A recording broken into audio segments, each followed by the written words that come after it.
hari Minggu ini Tuhan kami datang membawa hati. Kami mau duduk diam seperti Maria di bawah kaki Tuhan. Kami mau mendengar suara-Mu Tuhan. Kami ingin supaya Engkau mempengaruhi kami. Kami ingin mendengar Engkau berbicara, naiklah kemari. Engkau hendak menunjukkan sesuatu tentang hidup kami. Berbicaralah Tuhan, berfirman, bersabdalah. Sekalipun khotbah satu berbicara ke semua, tapi Tuhan akan bersabda dengan cara yang indah dan berbeda. Individu lepas individu, Kau akan menunjukkan sesuatu yang persis seperti masing-masing butuhkan. Tuhan terima kasih, sembunyikan hamba di balik salib-Mu. Demi nama Yesus, haleluya, amin. Puji Tuhan, berikan tepuk tangan untuk Tuhan Yesus. Shalom semua, senang sekali bisa berkunjung, bukan berkunjung, tapi datang pulang ke rumah. Ini adalah rumah kita bersama di Surabaya Timur. Seperti menjenguk anak-anak rohani sendiri. Selama ini mungkin live streaming. Dari waktu ke waktu harus saya bertemu muka dengan Anda. Sekalipun tidak bisa ketemu dengan semua orang satu persatu berinteraksi. Karena saya bukan Roh Kudus, tapi Roh Kudus akan berinteraksi dengan setiap Anda secara pribadi. He's here. Berikan tepuk tangan untuk Tuhan. Haleluya, silakan duduk. Khotbah saya seharian ini temanya sama namun babak 1 sampai 5 berbeda-beda. Wahyu tentang Yesus Kristus. Apalagi kalau kita bukan belajar tentang Kristus. Wahyu Yesus Kristus, Jesus Christ, dan hikmat untuk kita. Di kebaktian pertama saya hanya berhasil menyelesaikan satu ayat. Nggak sampai, hanya setengah, yaitu 1a. Kita akan selesaikan sebanyak-banyaknya, Wahyu 4 dan 5 seharian ini. Kalau Anda tidak kemana-mana, tidak keluar kota, monggo silakan kalau mau datang lagi di ibadah, meskipun harus antri lagi nanti. Saya percaya Tuhan akan menginvestasikan perkara-perkara yang dahsyat berharga bagi setiap kita yang haus lapar akan kebenaran. Wahyu 4 ayat 1, kemudian daripada itu aku melihat sesungguhnya sebuah pintu terbuka di sorga. Dan suara yang dahulu yang telah kudengar berkata kepadaku seperti bunyi sangkakala, katanya, naiklah kemari dan aku akan menunjukkan kepadamu apa yang harus terjadi sesudah ini. Berhenti di situ. Mari kita kenali dulu backgroundnya, latar belakangnya. Ini adalah Rasul kasih, Rasul Yohanes saudara Yakobus yang menulis kitab Wahyu. Beliau di Pulau Patmos waktu itu umur 90, umur 8-90-an. Lalu dia mendengar suara di ayat pertama. Dia dengar suara Yesus yang dia kenali. 60 tahun lalu mereka berjalan bersama. Tapi Yesus sudah naik ke sorga. Waktu itu Yohanes masih muda, umur 20 sekian. Sekarang umur 80-90-an. Tapi dia masih mendengar suara Tuhan itu fresh, segar. Dia menua, Yesus tak menua di sisi sorga. Kita menua di sisi ini. Tapi ada kehidupan kekal yang menanti. Lalu dia mendengar suara Yesus berkata begini, gurunya, naiklah kemari. Emangnya Tuhan gak bisa bicara sekarang? Kenapa kok harus naik segala? Yohanes kan spiritnya dibawa naik. Memang gak semua orang, hanya dialah yang ngalami begini. Satu lagi orang yang dibawa ke sorga, entah itu di tingkat berapa. Dia berada di Firdaus, itu adalah Paulus. Dia tulis itu di surat Korintus. Ini rasul-rasul yang betul-betul istimewa, tidak ada lagi orang-orang yang seperti mereka. Rasul-rasul anak domba. Rasul Paulus tidak termasuk 12 itu, tetapi Rasul Paulus juga rasul susulan di zaman itu, luar biasa. Kita nggak usah punya pengalaman supranatural seperti dia. Tapi ambil prinsipnya, kalau kita mau tahu sesuatu dari sudut pandang Allah, kita nggak boleh berada di level pikiran kita. Naiklah kemari. Tuhan bilang begini sama Yohanes, kalau kamu tidak naik ke sini, aku tidak akan mewahyukan apa-apa. Aku tidak akan memberitahu. Makanya itu, percayalah kepada Allah. Jangan bersandar pada pengertianmu sendiri. Karena pikiran kita itu hanya tahu masa lalu dan masa kini. Masa kini pun masih dijalani. Masa depan tuh siapa yang tahu? Manusia yang paling expert, para pakar hanya tahu apa? Hanya tahu prediksi sesuai dengan survei, polling.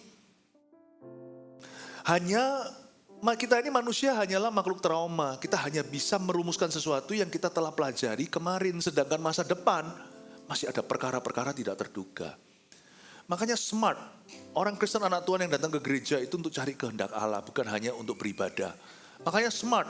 Setiap anak Tuhan yang memulai harinya itu dengan mencari wajah Allah. Karena waktu kita naik kemari ke levelnya Yesus, kita akan tahu sesuatu meskipun kita tidak maha tahu. Naiklah kemari, aku akan menunjukkan kepadamu.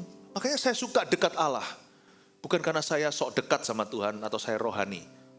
Saya suka dekat sama Tuhan karena saya tahu saya ini duniawi. Kalau saya nggak dekat sama Tuhan, saya jadi orang bodoh lagi. Makanya itu pendeta pun bisa jatuh. Kalau saya nggak mendekat terus sama Yesus, saya pasti akan digerus. Naiklah kemari, aku akan menunjukkan kepadamu. Kamu naik dulu, baru aku akan. Sebelum kamu naik, aku tidak akan. Makanya itu kita naik ke puncak gunung, bukan naik ke puncak gunung. Naik di sini maksudnya masuklah hadirat Allah, carilah wajahnya, buka tuh Alkitab, jangan tunggu krisis terjadi. Renungkan firman-Nya, sebab firman itu adalah pelita bagi kaki dan terang bagi jalan. Naiklah kemari, come on my level, come to my level, naiklah kepada levelku.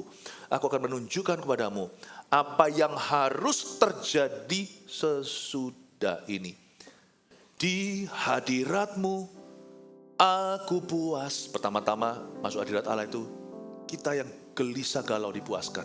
Di hadiratmu aku bebas. Roh jahat tidak bisa berkuasa di mana Allah bertata. Di hadiratmu ada terang kehidupanku, pernyataan kuasa kekuatanmu. Di hadiratmu ku datang, persembahkan lagu di hadapan Rajaku. Ini kuncinya. Di hadiratmu ada terang kehidupanku. Lalu ada pewahyuan, pernyataan kuasa kekuatanmu. What you can do, not what I can do. Di hadiratmu ku datang, persembahkan lagu di hadapan Rajaku. Anak Tuhan dilarang malas dan dilarang sok tahu, dilarang sok kuat. Saya sudah ikut Yesus 31 tahun secara intensif aja, saya tidak merasa kuat. Saya tetap masuk hadirat Allah. Saya datang ke gereja itu bukan karena apa, saya yang butuh. Makanya jangan sembarang bergereja. Bergerejalah di tempat yang sungguh-sungguh memberitakan firman, bukan sebagai entertainment. Kebaktian 1 tadi saya jelaskan. Mau orang populer pun tidak tentu akan bisa menginjak mimbar ini yang kita jaga sebaik-baiknya. Karena kita tidak datang ke sini untuk lihat sirkus. Kita datang ke sini untuk bertumbuh dan untuk menemukan jalan Tuhan dalam kehidupan kita. Bukan cuma jalan ke sorga. Lebih penting adalah jalan kita di bumi. Naiklah kemari. Come here. Baru aku akan menunjukkan kepadamu. Makanya kalau sama Tuhan itu jangan ngotot. Pokoknya aku gini. Tuhan itu disesuaikan dengan keinginan kita, kebutuhan kita. Tuhan gak mau. Lihat ya, gak akan ada wahyu sampai you surrender. Berserah dalam kata Tuhan. Datanglah kerajaanmu, jadilah kehendakmu, terjadilah kehendak Tuhan, bukan kehendak saya. Nyatakan sesuatu, then God will speak. Dan Tuhan akan menyatakan sesuatu. Amin, Bapak Ibu. Naiklah kemari. Ayat yang kedua, segera aku dikuasai oleh Roh, dan lihatlah sebuah tahta terdiri di sorga, dan di tahta itu duduk seorang. Lihat ya, tanda orang itu dikuasai Roh Kudus adalah dia akan lihat tahta. Dia gak akan lihat kelemahannya. Coba, orang yang kurang dipenuhi Roh Kudus adalah orang ketika Tuhan tantang dia melakukan suatu kebenaran atau sesuatu yang sifatnya baik untuk dia. Dia berkata, gak bisa karena aku. Nah itu, gak penuh Roh Kudus tuh. Melulu tentang dirinya. Karena orang yang dipenuhi Roh Kudus, dikuasai Roh Kudus, pasti melihat tahta. Tahta Allah, bukan tahtanya. 31 tahun lalu, saya dilengserkan oleh Tuhan. Saya dulu duduk di tahta hati saya sendiri. Everything me. Ada 3 Tritunggal. Ilah bukan Allah, ilah Tritunggal. Setiap manusia adalah me, I, myself, me, myself, and I. Aku, dan aku. Itu saya dilengserkan 31 tahun lalu. Hidupku bukannya aku lagi, tapi Yesus dalamku. Lagu sekolah minggu. Hidupku bukannya aku lagi, tapi Yesus dalamku. Yesus hidup dalamku. Hidupku bukannya aku lagi, tapi Yesus dalamku. Lihat itu. Orang yang dikuasai Roh Kudus seperti Yohanes, meskipun Yohanes melihatnya beda sama kita karena dia lihat pewahyuan. Kalau kita melihat kehidupan, orang yang dikuasai Roh Kudus pasti melihat sebuah tahta terdiri di sorga, di bumi seperti di sorga dalam hidupnya. Dan tahta itu duduk seorang dengan S huruf besar. Seorang ini adalah Yesus Kristus. Kekristenan itu bukan agama. Kekristenan itu tunduk kepada Kristus. Makanya ada banyak orang Kristen yang palsu. Karena mereka seolah-olah memeluk agama Kristen, tapi Kristus bukanlah rajanya. Nah, Yesus bukan hanya juru selamat, Yesus itu juga raja. Engkau raja Tuhan atas hidupku. Kaulah Tuhanku, kaulah rajaku. Wah, saya bisa nyanyi terus ini. Hari ini rasanya di Kebaktian 2 ini saya mau terus berpacu dalam melodi. Dia harus jadi rajamu, kalau enggak gitu Kristen palsu. Sebab orang yang dikuasai Roh Kudus pasti melihat tahta, di tahta itu duduk seorang. Dan seorang ini S huruf besar ya. Kalau S huruf kecil itu mi, aku. Tapi kalau S huruf besar ini hanya satu, Yesus namanya. Orang yang dikuasai Roh Kudus itu. Jadi orang yang dikuasai Roh Kudus juga tidak akan bicara melulu tentang dia siapa, kehebatannya, kelemahannya. Sama lah ya, orang sombong sama minder itu cuman beda sisi koin aja. Orang sombong kan, wah gua hebat. Orang minder, jangan saya. Karena saya nggak bisa. Sami mawon. Jual mahal sama Tuhan. Tapi kalau orang itu dikuasai Roh Kudus, dia akan berkata seperti Maria. Terjadilah kepadaku sesuai firman-Mu, karena aku hanyalah hamba. Seperti Yesus di Getsemani. Bukankah Yesus itu yang paling sempurna, contoh paling sempurna dipenuhi Roh Kudus seperti apa di atas muka bumi ketika dibaptiskan turun burung merpati. Bukan burung merpati, Roh Kudus seperti burung merpati, bukan burung merpati. Dia berkata, Bapa bukan kehendakku, namun kehendak-Mu yang jadi. That is Christianity. Itu kekristenan. Itu kekristenan. Ketika dia dikuasai oleh Roh, dia melihat sebuah tahta terdiri di surga dan tahta itu duduk seorang. Ayat 3. Dan dia yang duduk di tahta itu nampaknya bagaikan permata yaspis dan permata sardis. Dan suatu pelangi melingkungi tahta itu, gilang gemilang bagaikan zamrud rupanya. Dan Yohanes menjelaskan kemuliaan tahta Tuhan. Nampaknya dia yang duduk itu seperti permata yaspis dan permata sardis. Bukan demikian Yesus Kristus sewaktu melayani di bumi. Karena dia mengenal Yesus ini sebagai guru. Kalau kita mengenal Yesus sebagai Tuhan, Yohanes mengenalnya sebagai Tuhan dan gurunya loh, bayangkan. Yesus gak seperti permata yaspis dan sardis waktu ada di dunia. Yesus yang sekarang dia lihat ini bukan hanya Yesus yang pernah menjelma sebagai manusia, tapi dia sudah melihat Yesus dalam kepenuhan keilahiannya.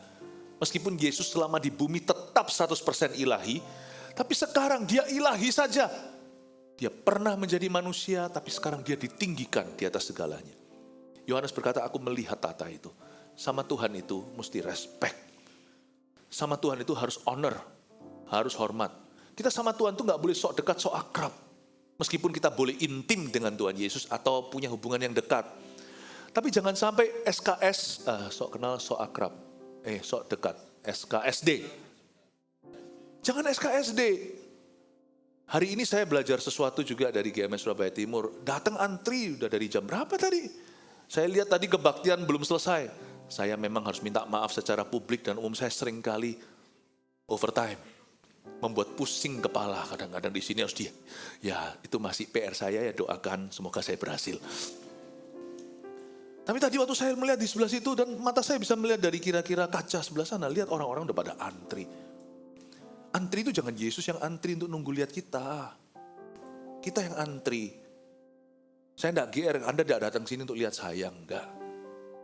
Ada urapan dalam apa yang saya bawakan, itu yang Anda nantikan. Lebih baik begitulah. Sama Tuhan itu mesti harus ada sungkannya.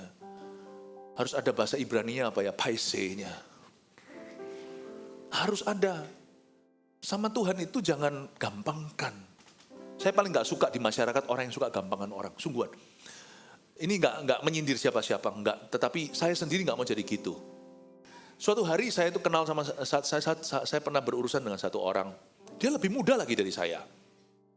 Di dalam culture kebudayaan kita, orang lebih muda kan mesti respect sama yang lebih tua. Tapi kita yang lebih tua jangan gila hormat ya.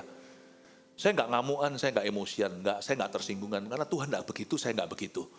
Tapi orang ini sudah terlalu. Janjian sama saya 5 kali terlambat. Terlambat pertama kali itu, dia terlambat lumayan, 40 menitan. Saya nggak pernah buka mulut. Saya cuma langsung to the point, meskipun saya agak nggak suka. Kedua kali, dia terlambat lagi nggak selama itu. Tetapi nanti kelima kali dia terlambat lebih dari itu. Saya buka mulut lah. Karena ini bukan urusan, kalau ini anak didik saya buka mulut dari pertama kali dia telat. Tapi ini bukan anak didik, ini urusan lain. Lalu saya berkata sama dia, Pak, saya nanti lain kali pasnya berapa? Kayak orang tawar menawar itu. Pasnya berapa? Mau jam 7 atau 7.45? Oh maksudnya gimana? Gini Pak ya, sorry kok Pak, saya panggil dia masih lebih muda tapi saya panggil dia Pak lah, untuk menghargai lah ya. Pak, kalau Anda itu janjian sama orang itu mesti hargai waktu orang itu. Pak sorry ya saya ngomong apa adanya, 40 menitku tuh berharga loh, bisa saya kasih ke orang lain.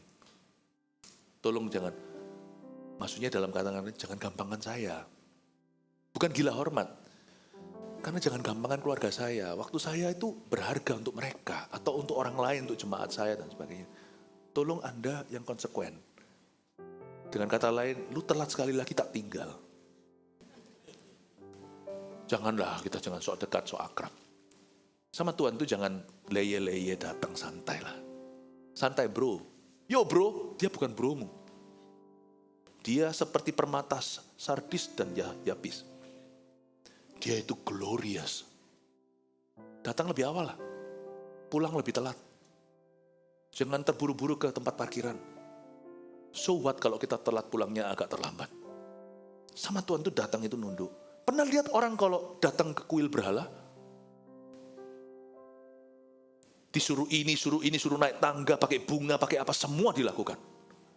Orang Kristen di dalam kerajaan anugerah malah meremehkan Tuhannya. Never do that. Dia permata yaspis. Dia permata sardis. Sebenarnya yang paling berhak untuk menggampangkan Tuhan adalah yang akrab sama dia. Ini rasul yang paling dikasih. Dekat sama Tuhan. Malah seolah-olah Tuhan itu berutang sama dia. Seolah-olah waktu Yesus disalibkan. Mama, yaitu Maria, ibu Yesus dititipkan ke siapa? Yohanes. Dia pun tidak gampangkan waktu ketemu Tuhan di ayat yang ketiga. Dia berkata, dia yang duduk di tahta itu bagaikan permata yaspis, permata sardis. Suatu pelangi melingkupi tahta itu. Dia memberikan kepada Tuhan kekaguman. Dia memberikan Tuhan penyembahan. Dia memberikan yang terbaik dengan kesungkanan. Dia sungguh-sungguh respect sama Tuhannya. Respect sama Tuhannya. Ketika seorang berkhotbah di atas sini, misalnya kemarin CGSC, siapa di sini ikut CG Super Conference kemarin? Puji Tuhan, kasih tepuk tangan Roh Kudus.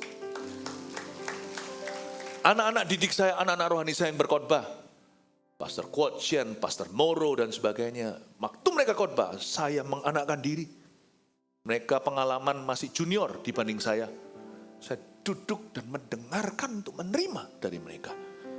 Karena apapun yang dijalankan dalam nama Tuhan, respekmu adalah kepada Tuhan, bukan kepada siapa.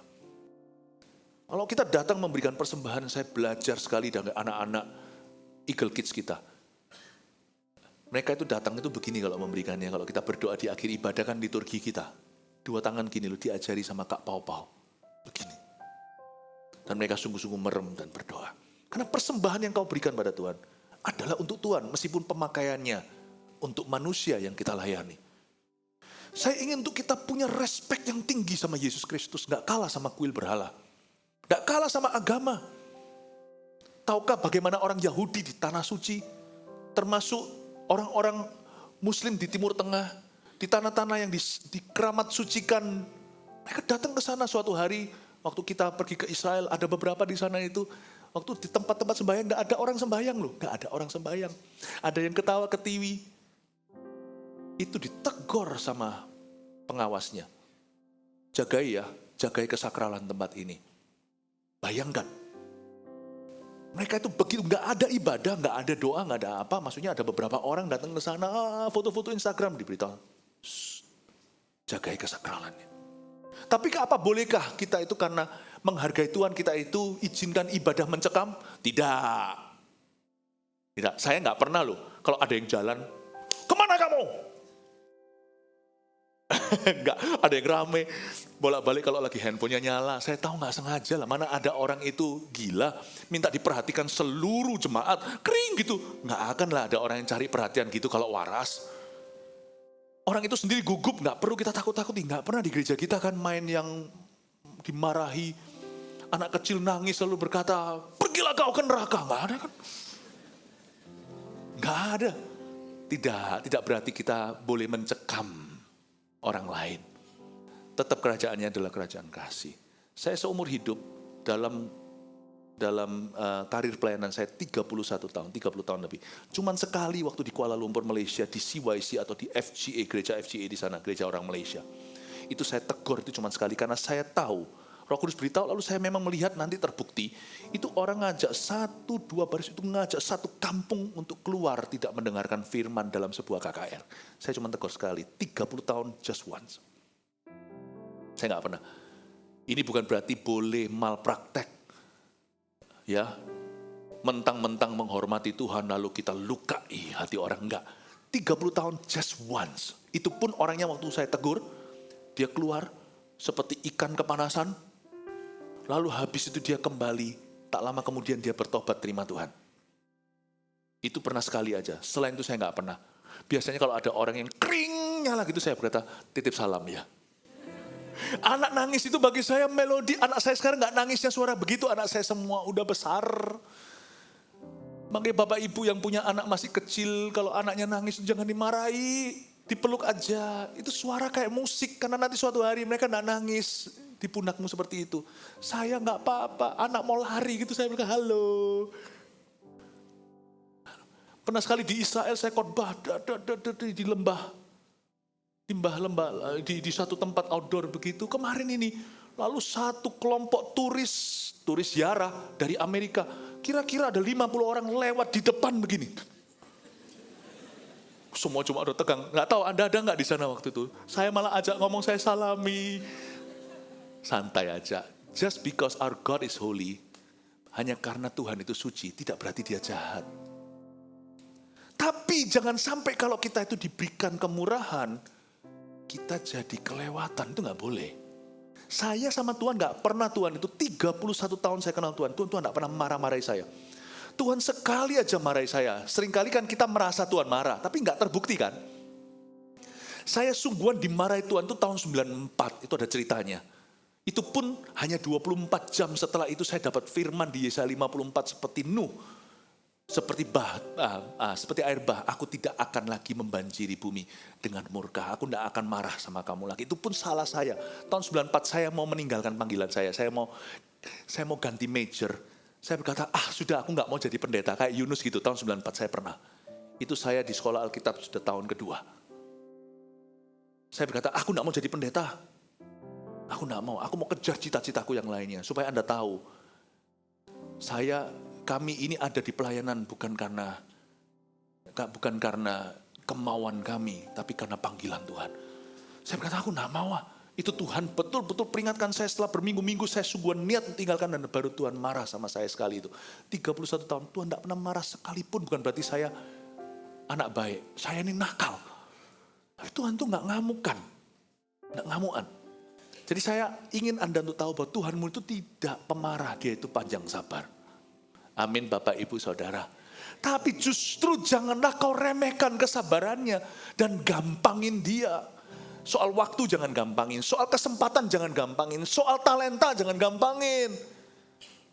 Soal resources, soal sumber daya yang dipercayakan Allah padamu jangan gampangin, sama orang lain jangan gampangin titelmu itu loh. Kristen di masyarakat, di bisnis, di sekolah, dimanapun jangan gampangin. Itu sakral. Just because he's good and kind, hanya karena dia baik dan murah hati, bukan berarti kita boleh semena-mena ala kadarnya. Jangan Bapak Ibu Saudara. Pelayanan juga jangan gampangin. Yang jadi CGL, meskipun tidak ada yang ngecek Anda karena Roh Kudus adalah Roh Kudus. Kita hanya melakukan bagian kita. Gak mungkin kan kita bisa cek Anda satu persatu. Persiapkan sebelum nanti CG berikutnya. Ada gak ada CG fun? Persiapkan. Persiapkan hatimu waktu mau memimpin. Pastikan juga Anda juga siapkan sharing yang mau diberikan. Jangan cuma asal ala kadarnya. Sama Tuhan tuh harus respect. Apapun yang menyandang nama Tuhan di dalamnya itu hormati. Hargai. Respect sekali. Amin Bapak Ibu Saudara. Saya belajar dari Yohanes. Sebuah tahta permata yaspis sardis. Cara dia menjelaskan Yesus itu loh. Padahal dia ini akrab sama Tuhan loh. Akrab banget. Kita gak berani. Coba kalau kita mendapatkan penglihatan atau dilawat Tuhan. Lihat orang rebah belum ketemu Tuhan. Gak kuat badannya. Yohanes ini bisa nempel ke dadanya Tuhan di perjamuan kudus. Ini orang akrab. Ini pun dia berkata seperti permata yaspis sardis. Kalau Anda baca di ayat-ayat lain di kitab Wahyu. Apalagi di pasal 1. Itu Yohanes tersungkur ketika lihat gurunya 60 tahun kemudian. Tersungkur seperti orang mati, gak bisa bangkit berdiri. Kita sama Tuhan itu harus tahu, harus ada jarak. Kita mendekat boleh, tapi jangan menjarak dia. How you respect God, nanti akan menentukan how the angels will treat you. Bagaimana kita memperlakukan Tuhan, itu akan mempengaruhi bagaimana pas pampresnya dia. Secret service, malaikat-malaikat Allah memperlakukan hidupmu. Itu akan mempengaruhi. Amin Bapak Ibu Saudara. Saya dorong Anda untuk sungguh-sungguh sama Tuhan. Masuk ibadah itu, masuk dengan sungguh-sungguh. Saya senang sekali. Kita gak bisa terapkan ini mentah-mentah ya. Tapi saya belajar sesuatu waktu saya pelayanan di sebuah gereja besar di Korea. Orang-orang Korea itu beda. Kalau mereka, gak semuanya, ini krisis ekonomi melanda semua. Jadi saya tahu bahwa banyak orang-orang itu juga pas-pasan. Tapi saya ini nggak bisa diterapkan mentah-mentah di gereja. Karena orang itu punya kebebasan. Tapi orang Korea punya sebuah kebudayaan.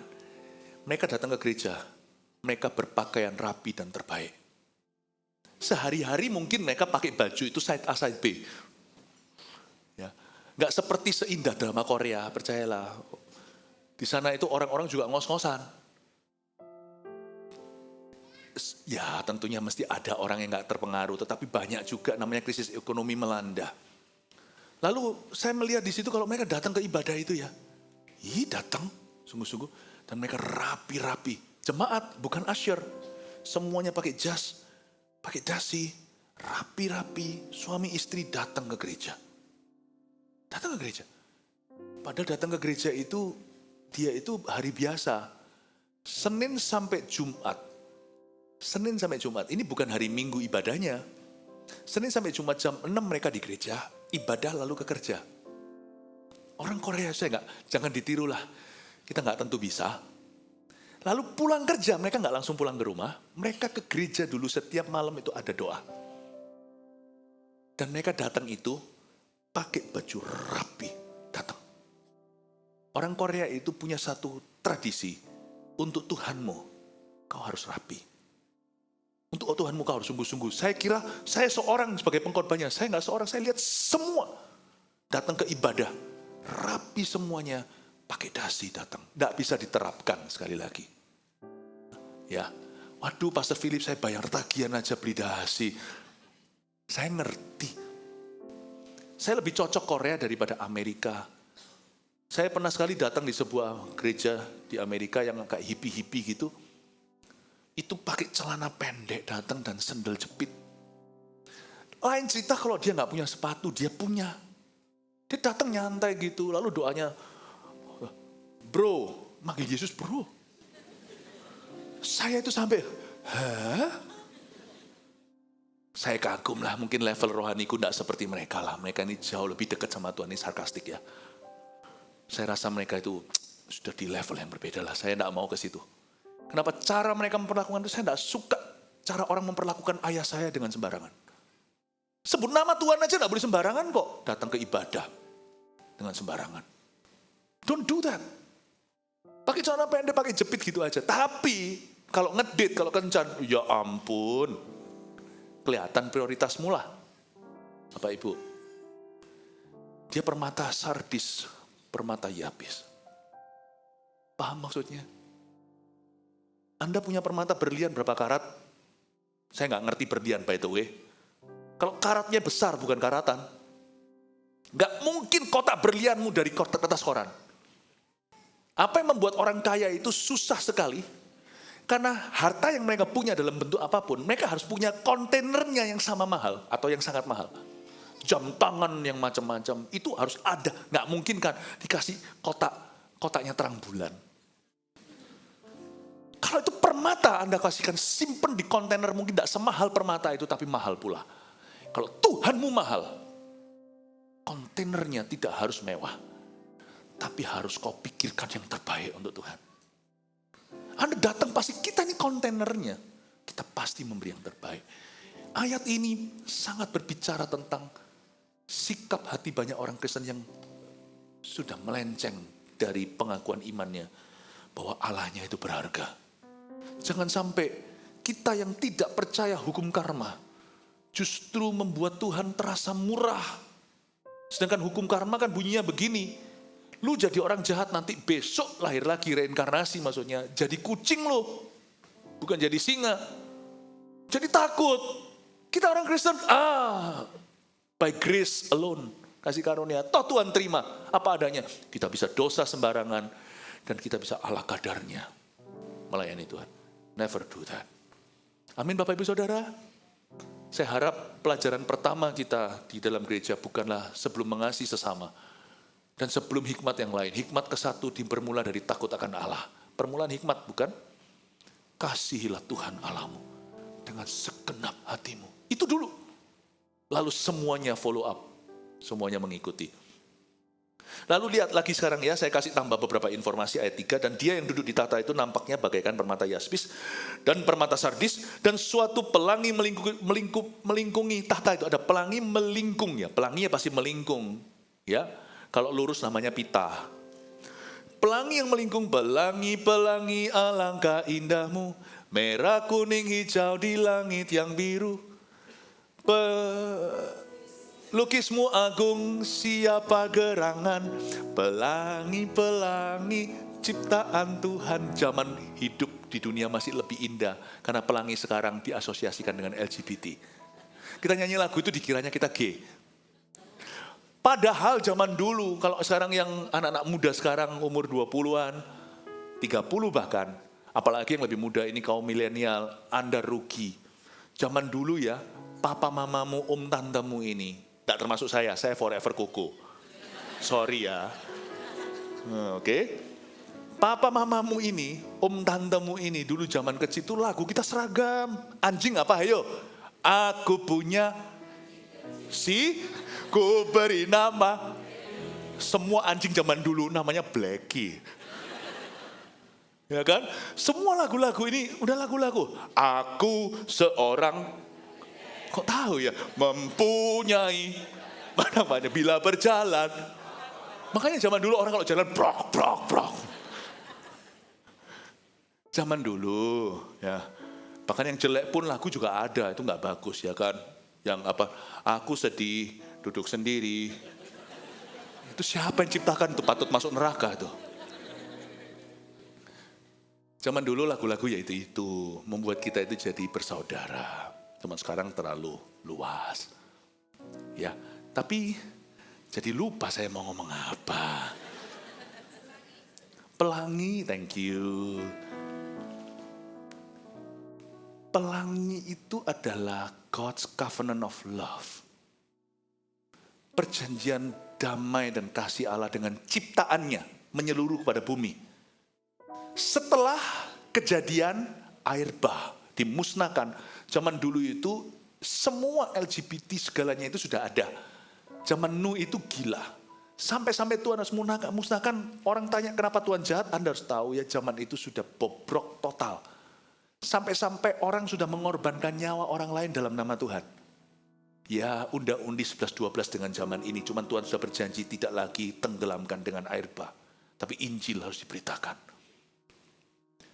Yesus mati satu-satunya jalan untuk menebus dosa manusia dan mengubahkan hakikat mereka. Nah pada saat itu pelangi itu kejadiannya adalah setelah air bah Tuhan berkata, aku tidak akan lagi memusnahkan bumi dengan cara demikian. Memang nanti ujungnya ada api, tapi bertobatlah, aku akan memberimu kesempatan dan anugerah. Bahkan anakku pun akan kusuruh, putra yang tunggal dari Allah Bapa kita akan mati di kayu salib. Pelangi itu adalah God's covenant of love. Betapa ditwisted ya, sudah dibengkokkan dengan begitu luar biasanya, dikembalikan sekarang LGBT itu pelangi. Padahal pelangi itu adalah gara-gara itu air bah. Dan Tuhan berkata, jangan lagi ya nak, aku kasih perjanjian damai denganmu. Coba bayangkan. Makanya itu saya sebut gerakan dunia sekarang ini adalah gerakan menghujat tahta. Ketika pakai pelangi itu untuk membuktikan bahwa G itu oke.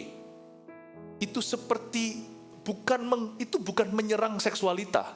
Bukan. Dia bukan memberi prinsip baru, bukan. Itu adalah cara iblis memakai penduduk bumi yang diberi anugerah sama Tuhan, diberi cinta untuk menghujat tahta itu. Ingat, di tahta Tuhan melengkung pelangi. Jikalau yang kudus berubah menjadi kudis, disitulah iblis, kemenangan buat iblis. Ketika seorang ayah yang notabene harusnya mewakili Bapa di sorga terhadap anak-anaknya menjadi produk trauma anak-anaknya, gara-gara sang papa itu melecehkan secara seksual anaknya sendiri, disitulah kiamat buat keluarga itu. Karena apa yang sakral itu kalau menjadi setan, garam kehilangan keasinan, orang kehilangan kepercayaan. Makanya itu gereja juga harus jaga diri. Kalau gereja mengalami skandal dan jatuh, itu sakitnya luar biasa buat seluruh jemaat dan semua orang Kristen. Makanya kita tidak boleh bersyukur atau syukuri kalau ada hamba Tuhan jatuh. Kalau bukan dari gereja kita atau gereja yang mengalami pecah dan sebagainya, jangan, don't do that. Kita harus ratapi. Karena tubuh Kristus itu gimana pun juga adalah satu. Saya ini berkali-kali di dalam hidup ini, di masyarakat, saya ini kena getahnya apa sesuatu yang saya tidak buat. Oh pendeta ya, orang yang sudah pernah trauma sama pendeta langsung benci saya. Padahal saya tidak pernah salah apa-apa dalam hidupnya. Pernahkah Anda kayak gitu di masyarakat, Anda tidak ikut berbuat, tapi karena Anda menyandang gelar Kristen, Anda juga disalahkan? Oh orang Kristen. Coba, ketika sesuatu yang sakral menjadi setan, itu jadi kiamat karena manusia jadi produk trauma. Ketika pelangi yang begitu indah menjadi LGBT. Siapa sih yang sebenarnya setan hujat? Tahta Tuhan. Tahtanya. Tidak heran. Sekarang suaranya gini, oh Tuhan yang mencipta kamu gay, menciptakanmu homoseksual. Bukankah begitu? Makanya puji Tuhan kemarin kita bersuara sebagai gereja. Saya jelaskan di anak-anak AOG. Kasihan, kita harus berdoa untuk anak-anak muda kita. Karena zaman dulu waktu kita masih nyanyi Blackie, sudah ada LGBT, tapi nggak separah hari ini. Sekarang itu jadi pandemi. Bukan epidemi, pandemi. Kalau Anda kira pandemi terburuk itu corona, Anda salah. Gaya hidup lifestyle itu. Dan kebobrokan moral. Kejatuhan akhlak manusia. Dan orang mulai merombak Tuhan sesuai dengan kebutuhannya. Tahta itu pun Tuhan yang ciptakan kami homoseksual. Tahta yang dituduh. Makanya itu kita tidak pernah boleh meninggalkan pelayanan muda-mudi. Karena itu gereja kita sangat serius menggarap setiap usia. Sekarang Anda mengerti kenapa kita itu terus seru-serukan. Kita terus seru-serukan army of God kita. Saya dorong anak-anak Anda biar mereka beribadah sesuai usianya. Oke nanti sore. Kenapa? Karena bahasanya sama. Karena bersama dengan papa mama mereka akan dapat rema firman, iya. Tapi mereka tidak akan dapat jawaban yang mereka hadapi di usia itu. Ada momok besar itu yang harus dijawab dengan pedang seusia. Karena itu suruh anakmu ke AOG. Antar mereka ke voltage hari Sabtunya misalnya. Belanin gak apa-apa, percayalah belanin. Nanti suatu hari Anda berterima kasih. Gak seberapa bahwa anak Sabtu lalu Anda jalan-jalan ke mall lah ceritanya. Besok Minggu giliran Anda yang ibadah. Gak seberapa dibanding nanti kalau anakmu terhilang dan tersesat. Karena sekarang Yang namanya ilah masa kini ini mengerikan. Kita dulu menghadapi hanya ular, mereka hadapi naga sekarang. Zaman dulu, kalau kita lihat begini begitu, zaman dulu mana ada sih yang namanya free sex terus terang. Zaman dulu tabu. Ayo, langsung jadi pembicaraan. Wih, zaman dulu ya di Surabaya ya. Zaman dulu, waktu saya masih SMP. Itu kalau ada temen sama siapa, laki perempuan pergi tretes gitu ya. Di Surabaya, itu kan jadi pembicaraan, betul lah yuk, Bapak Ibu? Wah ini ketetes, wah jadi gosip, nggak tentu benar, tapi jadi heboh. Sekarang biasa, malah justru yang heboh adalah, lu belum tidur sama orang lain.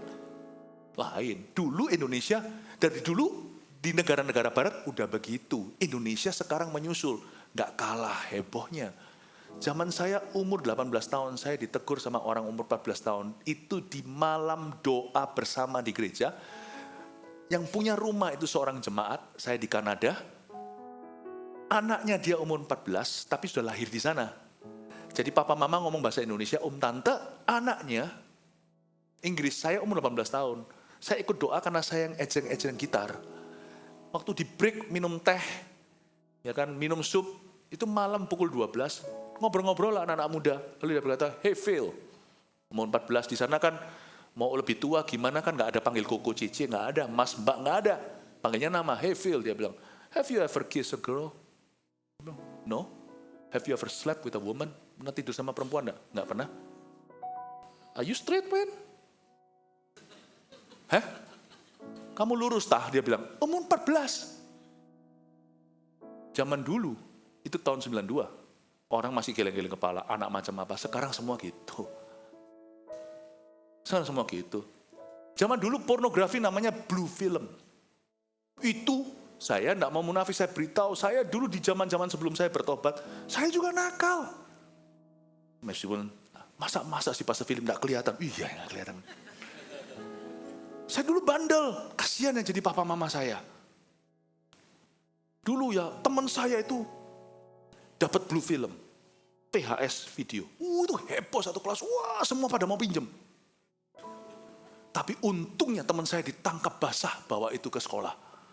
Dihukum di skorsing, jadi itu dimusnahkan. Semoga dimusnahkan kalau tidak gurunya pulang jadikan koleksinya. Kita semua nggak dapat. Wah, semuanya wah. It was the worst day of our life. Itu menjadi hari yang terburuk dalam kehidupan kami. Sekarang mana ada blue film, namanya HP. Semua punya. Dunia ini semakin parah. Anakku harus bergereja. Anak saya 3 bergereja dengan benar. Cerita anak saya yang paling kecil. Saya mau keluar sama dia aja susahnya. Karena pernah, sekarang untungnya dia sudah lepas salah satu. Dia 2 CG-nya. CG 1, dia sebagai member. Dia kan transisi usianya mau ke AOG. Dia sebagai member, tapi CG 1, dia masih belum mentas dari Eagle Kids. Jadi dia jadi CGL-nya. Jadi hari ini saya bilang, papa kepingin makan di restoran itu. Ayo, gak bisa dad. CG, oke. Saya tunggu. Salahnya saya gak tanya, besok ada acara apa. Besoknya, ayo, gak bisa dad CG. Kamu tuh CG berapa kali? Saya sampai lupa, saya itu pendetanya CG. Gembala sidang kan pendetanya CG. Kamu CG terus, kamu di gereja mana sih? Sadar saya di gerejaku, di gereja kita. Saya baru tahu ternyata satu dia member, satu dia leader. Tapi saya nggak nyesel. Memang saya akhirnya minta dia demi sekolahnya untuk kurangi. Jadi yang jadi leader, dia lepas karena dia jadi member. Toh dia sudah usianya remaja. Tapi kamu lepas satu. Nah, kamu belum lagi pelayanan musik, pelayanan ini itu. Oke, saya nggak nyesel loh sungguhan. Karena anak saya berada di culture yang benar. Dunia sekarang ini, dunia pelangi-pelangi, alangkah ngerimu, merah, kuning, hijau, tidak di langit Tuhanku, pelukismu sedih, disalah mengerti, pelangi-pelangi, please kembalikan itu kepada arti sesungguhnya. Sulit untuk buat lagu baru.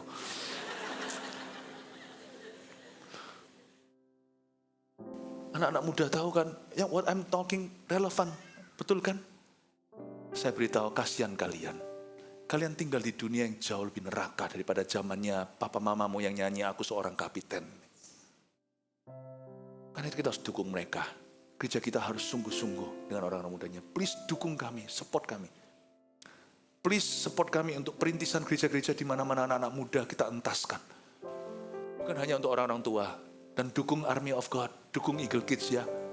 Nanti kalau kita akan adakan AOG Conference juga dan sebagainya. Kemarin ada Finding Meja, itu bagus sekali. Kemarin di gereja, ya di rooftop barat, diadakan yang namanya Edu Fair. Itu banyak anak-anak muda ikut dan itu universitas dari manapun dalam luar negeri, sebagian luar negeri itu ada di situ buka booth. Kita buka supaya nanti anak-anak kita tahun-tahun sebelumnya sudah tahu mau daftar apa. Itu saya rasa kita dukung terus ya supaya Pastor Mac, Pastor Pau selalu diberkahi Tuhan dengan hikmat di bawah pengembalaan saya supaya mereka bisa terus kreasi dan biarkan anak-anak muda kita itu berada di tempat benar. Kalau Anda sudah kelar dengan anak, sekarang giliran cucu. Ayo kita doakan mereka. Siapa di sini yang mau jadi mitra doa saya mendoakan generasi berikutnya yang sekarang menghadapi naga, bisa angkat tangan, berikan tepuk tangan untuk Tuhan. Tapi yang tua-tua juga jangan merasa aman. Anda kan terkejut. Bahwa ada orang selingkuh umur 70. Oh, nggak percaya? Ada. Cuman saya kan nggak bisa buka, gitu-gitu. Ada. Kita nggak pernah akan kelar. Peperangan rohani terus berjalan. Ayat ini menjelaskan pada kita dunia semakin bejat. Kalau saya baca tentang pelangi di sini ini, bagaimana relasi hubungannya dengan tahta. Dan pelangi artinya hari ini, dunia semakin jahat. Gereja harus kuat. Church must be strong. Pray for us. Doakan kami hamba-hamba Tuhan. Please pray for us. Karena hamba-hamba Tuhan yang melayani ini yang lebih gampang kena panah. Anda jangan jadi musuh daripada hamba-hamba Tuhan yang berjaga atas jiwa Anda. Doakan kami, pray for us. Karena kami just human. Kami hanya manusia. Doakan supaya kami kuat, supaya kami bijak. Supaya kami diberikan kepada Tuhan keluputan. Dan supaya kami bisa terus mengembalakan jemaat dengan baik. Ayo kita sama-sama kerjasama sambil kita sendiri menjalani hidup kita dalam tuntunan Allah. Kita berdoa supaya misi Tuhan di dalam gereja ini bukan hanya berjalan, tapi juga akan dikenapi sampai bumi penuh kemuliaannya. Kasih tepuk tangan untuk Tuhan, haleluya. Bentar lagi saya selesai ayat 4 dulu. Dan sekeliling tahta itu ada 24 tahta. Dan di tahta-tahta itu duduk 24 tua-tua yang memakai pakaian putih dan mahkota emas di kepala mereka. Saya nggak bahas 24 tua-tua dulu, itu kalau saya bahas itu bisa satu khotbah sendiri. Tapi saya ingin Anda melihat bahwa mereka memakai pakaian putih. 24 tua-tua ini melambangkan 12 di antara mereka adalah simbol orang-orang kudus di perjanjian lama. 12 lagi, kan 24 kan, adalah orang-orang benar di perjanjian baru atau the New Testament Church. Kalau Anda lihat bahwa ini bukan malaikat, ini melambangkan you and me, Anda dan saya. Kita semua akan diberi pakaian putih yang menjaga kekudusan kita. Jaga prinsip. Ya. Dan ke-24 tua-tua itu memakai pakaian putih dan mahkota emas di kepala mereka. Bapak, Ibu, Saudara, saya suatu hari pernah ditanya, Pastor Philip, apa visimu tertinggi? Mereka kira visi saya tertinggi adalah mendirikan 1000 gereja lokal yang kuat dengan 1 juta murid, itu iya. Tapi bukan yang tertinggi. Hah? Bukan, ada lagi. Iya, itu visi gereja. Kita bersama-sama kita perjuangkan kerajaan. Tapi visi pribadiku hanyalah to finish well. Saya pernah ditanya waktu saya umur menginjak 49 tahun lalu. Itu kan at 40 years old, itu saya ditanya sama gereja-gereja bukan di Indonesia, yang saya mentori di luar negeri. Murid-murid anak-anak rohani saya yang sekarang jadi gembala-gembala senior di Taiwan, Malaysia, Hong Kong, di mana-mana. Waktu itu saya umur 40 saya ditanya sama mereka, what is your ultimate vision? We want to follow you. Kita mau mengikuti teladanmu. Saya berkata, my ultimate vision adalah, saya berkata, to finish well. Itu sampai kepada garis finish. Karena garis finish itu ada mahkota emas di kepala mereka. Mahkota emas di sini itu bukan bicara tentang materi emasnya. Emas di situ itu lambang kemuliaan. Itu bukan emas, tidak ada di sorga, itu emas seperti di bumi. Nggak laku di sana, ngapain? Emas sekarang harganya katanya 1.100.000 lebih. Lagi tinggi-tingginya nih. Itu debu tanah di sana. Begitulah kiasannya. Nggak ada harganya. Makanya emas, perak, permata bukanlah yang utama. Tapi di sini mahkota emas itu bicara tentang mahkota kemuliaan. Dengan ini saya akan selesai. Setiap orang Kristen anak Tuhan itu berlari menuju mahkota. Ada dua macam mahkota yang saya pahami dari seluruh firman Allah yang saya baca. Yang satu namanya mahkota kebenaran. Katakan mahkota kebenaran. Mahkota kebenaran itu tidak ada hubungan dengan kemenangan. Itu kasih karunia Paul. Misalnya, si penyamun yang di samping Yesus itu, waktu dia mati, kan Yesus berkata, kamu akan bersama dengan aku di Firdaus. Semua orang yang sampai ke sorga, itu semua bermahkota. Mahkota mereka itu tidak didapatkan dari usaha mereka atau ketaatan mereka. Penyamun itu loh, belum dibaptis, bahkan belum sempat. Dia mati dalam kepercayaan, dalam sebuah pengakuan iman. Dia tegur dulu penyamun satunya, kamu jangan banyak bicara. Awal-awal mereka sama-sama menghujat. Terakhirnya dia yang bela Yesus dan berkata, kamu jangan hujat dia, kamu dan aku itu sama-sama garongnya. Dia salah apa? Terakhir dia berkata, Tuhan, dia panggil Yesus, Tuhan, jikalau engkau hari ini ke sana, waktu engkau datang kembali, ingatlah akan aku. Dengan itu dia mencetuskan bahwa dia yakin Yesus adalah Mesias. Penyamun itu langsung diberitahu Yesus, malam ini, sore ini, kau dan aku di Firdaus. Malam ini juga. Semua dapat mahkota. Alkitabiah, Lukas 15, si bungsu waktu kembali, langsung dikasih cincin, kasih jubah, langsung. Gak usah gimana. Gak mungkin lah ya, kalau anak Anda lari dari rumah lah, dia sama orang gak keruan lah, lalu 2 tahun, 3 tahun kemudian dia pulang. Masa Anda berkata, Papa sudah copot kamu dari surat kakak. Kamu mau jadi kembali Mantova, kalau itu marga saya. Kamu harus nanti 20 tahun lagi. Dia kembali ya sudah jadi margamu. Dia memang sudah keluarga. Mahkota kebenaran diberi cuma-cuma. Tapi ada satu mahkota lagi yang disebut mahkota emas. Mahkota kemuliaan, bukan kebenaran. Ini gak semua orang pakai. Apakah sungguhan di sorga itu kita pakai mahkota berat gitu? Nggak mau lah ya, saya sampai kekal sama lamanya terus ada mahkota gitu. Gimana tidurnya? Nggak perlu tidur sih di sorga, cuman zaman dulu mahkota, waktu Yohanes menuliskannya, itu di zaman pemerintahan Roma. Mahkota itu seperti daun, seperti yang pada seorang kaisar, Caesar, kayak gitu. Anda lihat sekarang ada pizza yang pakai Caesar segalanya itu pakai mahkota gitu, atau ada mahkota daun itu loh. Paham ya? Tapi mahkota kemuliaan itu adalah pengakuan Allah bahwa orang ini sudah menang. Ini bukan kasih karunia cuman selamat, tapi orang yang berbuat sesuatu selama hidupnya. Ini mahkota kemuliaan. Ini beda. Glorinya beda. Yang paling mendekati yang bisa jadi ilustrasi adalah semua orang ikut Olimpik. Ikut Olimpik aja bangga loh. Bangga Paul ikut Olimpik. Apalagi kalau jarang dari negara itu. Dahulu kala ada film itu loh, yang orang naik yang slide itu loh. Biasanya itu kan di negara-negara dingin, tapi ini Afrika keluar, apa namanya? Bobsled, nggak tahu lah. Yang naik, itu kan biasanya di negara bersalju. Afrika bisa utus, nggak menang lah, tapi bangga. Ikut Olimpiade aja bangga daripada kita hanya menang di kelurahan. Banggalah. Zaman sekarang kita itu kan kancah internasional. Tapi yang menang perunggu lain ceritanya. Perunggu aja senangnya. Apalagi yang menang perak. Apalagi medali emas. Wow, bangganya kayak apa itu? Ada pengakuan, ada glory yang berbeda. Ada otoritas yang tidak sama. Tuhan berkata, di kepala mereka ada mahkota emas. Demikianlah ada suatu pepatah, besarlah upahmu di sorga. Saya kadang-kadang tanya sama Tuhan, kalau memang kita diselamatkan karena anugerah, semua ini kasih karunia, kenapa harus ada upah? Kata upah ini bukan ide manusia. Kalau Anda baca di Alkitab, upah di sorga itu ada dalam firman. Ada dalam firman. Pernah gak Anda mikir, kalau semua ini kasih karunia, kenapa upah? Paham maksud saya? Kita ini orang mau dieksekusi. Mati, diselamatkan sama Tuhan. Gak jadi dihukum, Tuhan malah yang dihukum. Oke? Kalau saya bisa lepas, misalnya tahanan seperti yang hukuman mati di Indonesia, itu bisa dilepas. Dia pasti kerja apapun dia mau. Nggak dibayar pun mau.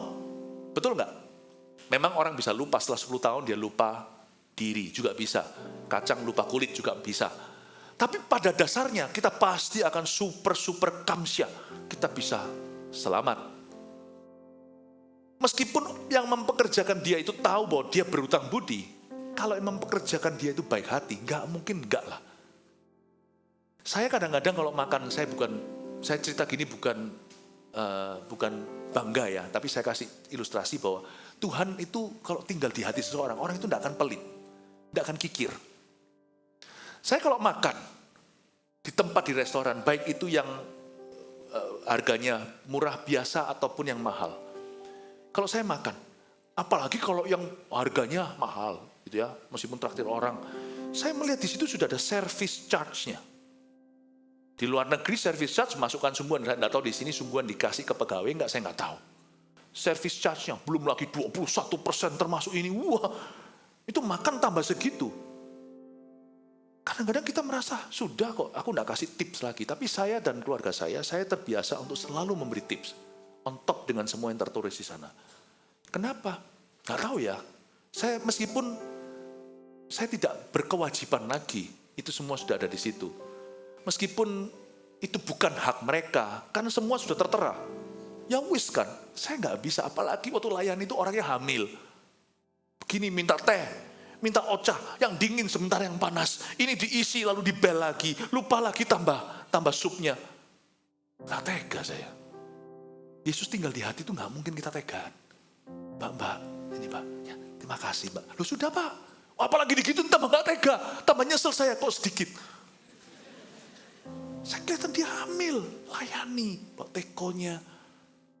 Sekalipun dia sudah ada tertera semua include lah ya, bukan urusanku, itu urusan manajemen.